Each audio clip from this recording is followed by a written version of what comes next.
Hello students, welcome back to success channel. पता है बच्चा, आप लोग बहुत अच्छे होंगे, मस्त होंगे, जहां भी होंगे अच्छे से खा पी के अब पढ़ाई पे जुट चुके होंगे।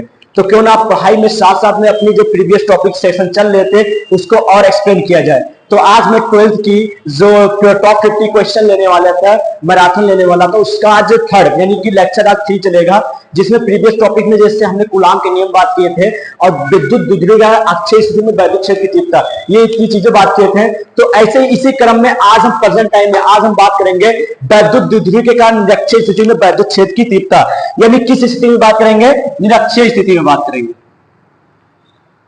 निरक्षीय स्थिति में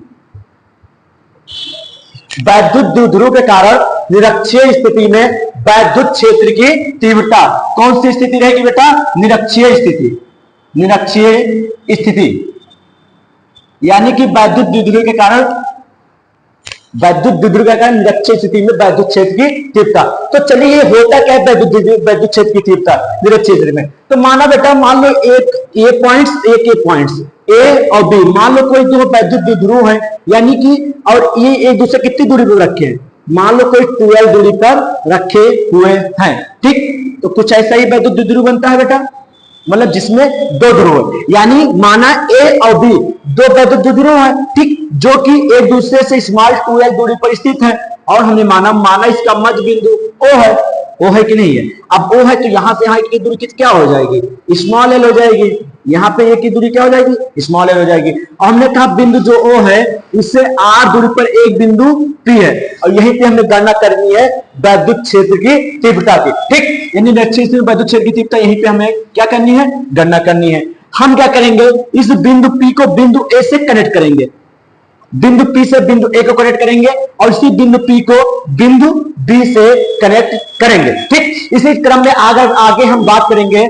देखिए बेटा, आप क्लास 10th में पाइथागोरस प्रमेय पढ़े होंगे कि अगर ये भुजा हमारी कर्ण होती है, ये लंब होती है, ये आधार होती है, यानी जो कर्ण भुजा होती है वो लंब स्क्वायर प्लस आधार स्क्वायर के बराबर होती है। तो यानी यहाँ पे लंब आधार ही हो जाएगा और हमारी लंबी हो जाएगी। हमें अगर कर्ण निकालना हो तो क्या हो जाएगा? अंडर रूट आर स्क्वायर और प्लस एल स्क्वायर, लंब स्क्वायर प्लस आधार स्क्वायर। तो जितनी दूरी ये है उतनी दूरी ये भी तो होगी, यानी ये भी हो जाएगी under root R square plus L square. यानी इसका डेरिवेशन लगभग हो चुका है। अब आपको अगर लैंग्वेज लिखना है तो क्या लिखोगे? मैं बोले दे रहा हूं, आप वीडियो को स्टॉप कर करके देख सकते हैं, ठीक। लैंग्वेज क्या लिखेंगे? माना ए भी एक वैद्युत द्विध्रुव है जो कि वायु या निर्वात में रखा है, ठीक, तथा जिनके मध्य दूरी 2l है। क्या है? स्मॉल 2l है, जिनके मध्य दूरी 2l है, तथा जिसका मध्य बिंदु O है और O से r दूरी पर एक बिंदु P है, जहां पर हमें निरक्षीय स्थिति में वैद्युत क्षेत्र की तीव्रता की गणना करनी है। हो गया इतना? अब करेंगे कि माना बिंदु A और B को मिलाते हैं रेखा से, तो माना बिंदु A से B की दूरी under root R square plus L square है, तथा बिंदु P की B से दूरी under root R square plus L square है। चलिए अब हम निकालते हैं। अब मान लो यहाँ पे कोई प्लस क्यू आवेश है, यहाँ पे माइनस क्यू आवेश है, दो आवेश रखे हुए हैं, ठीक। तो हमने कहा अब पहले निकालेंगे प्लस क्यू आवेश के कारण इलेक्ट्रिक फील्ड E1। तो इलेक्ट्रिक फील्ड का फॉर्मूला क्या होता है? E1 इक्वल क्या होता है? 1/4πε0 Q बटे आर स्क्वायर, यही तो होता है। तो यहां पे हम किसके कारण निकालें? प्लस क्यू के कारण निकालें। तो यानी E1 बराबर हो जाएगा 1/4πε0 और यहां पे हो जाए Q, और यहां से जब Q के कारण निकालें तो यहां से इसकी दूरी क्या हो गई बिंदु P की? Under root R square plus L square होगी। लेकिन यहाँ पे है स्क्वायर, तो इसका अगर स्क्वायर करेंगे तो रूट रूट हो जाएगा, कट, बचेगा कैसे? एक पावर बचेगी, यानी R square plus L square, ये हो गया। तो मान लो ये समीकरण फर्स्ट है, ठीक। आप क्या करेंगे? माना अब प्लस क्यू के कारण निकाले तो माइनस क्यू के कारण भी निकालेंगे, तो लिखेंगे माइनस क्यू आवेश के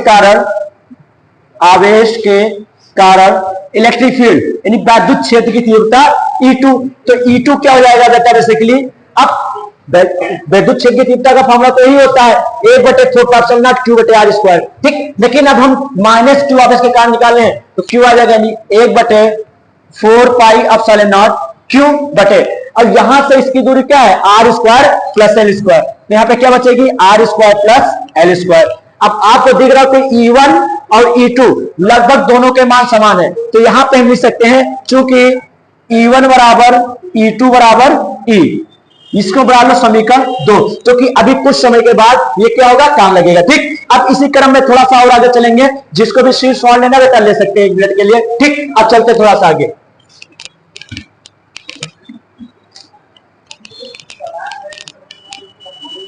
देखिए अब E1 E2 सब आपस में क्या हो गए, बराबर हो गए। देखो मान लो यहां पे E1 sin थीटा है और यहां पे E2 sin थीटा है, जो कि एक दूसरे के कैसे है, लंबवत है। और मान लो यहां से दो रेखाएं जा रही हैं, ये मान लो E1 cos थीटा है और ये क्या है, E2 cos थीटा है। ठीक, अब देखो बेसिकली ये एक दूसरे के लंबवत है, तो हम क्या लिखेंगे कि E1 sin थीटा और E2 sin थीटा एक दूसरे के लंबवत है, जो कि एक दूसरे को निरस्त कर देते हैं, यानी काट देते हैं। जबकि E1 cos थीटा और E2 cos थीटा दोनों की भुजाएं सेम है, दोनों की दिशा सेम है, जिसके कारण ये क्या होंगी, आपस में जुड़ जाएंगे। यानी क्या हो जाएगा, यानी कि E बराबर क्या हो जाएगा, E1 cos theta plus E2 cos theta. लेकिन अभी हमने समीकरण 3 में यहां पे देखा था कि E1 जो होता है वो E2 के बराबर होता है, तो E1 अगर E2 के बराबर हो जाएगा तो बचेगा क्या, E1 cos theta plus E1 cos theta, यानी ये भी E1 cos थीटा हो जाएगा। अब E1 और E1 क्या हो जाएगा, 2E1 cos theta. And out यहां पे अगर 2E1 cos थीटा, लेकिन प्रीवियस में जब हम जाएंगे तो बेसिकली cos थीटा बराबर क्या होता है, सबको पता है, आधार बटे कर।